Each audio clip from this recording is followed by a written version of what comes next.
Hey guys, I know it's been a few days, but we haven't worked on it too much because we ran into a little bit of a problem.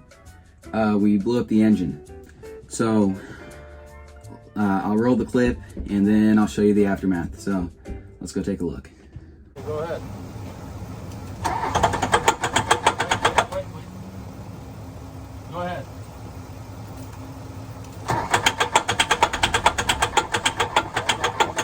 Wait.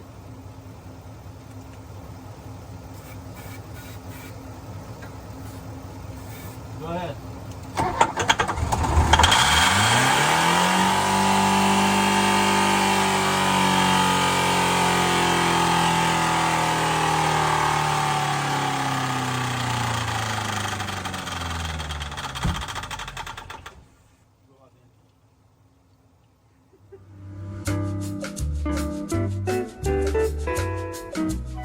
So here's what it looks like.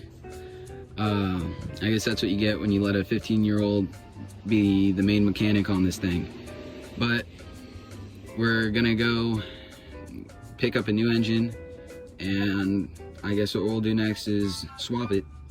So, well, as you saw in the last two clips, we blew up the engine. It was spraying oil and water and just a bunch of different fluids. And then I showed you guys what it looks like after that happened, and things aren't looking great. So what I think we're gonna do, we're gonna end up just ordering or getting a whole new engine to swap into it. So I guess in the next video, I'll be talking about that. I'll try to show you guys what we got or what we're planning to get, and I guess we'll just go from there. So thank you guys for watching. Hit like, subscribe, and share with your friends. We'll see you later.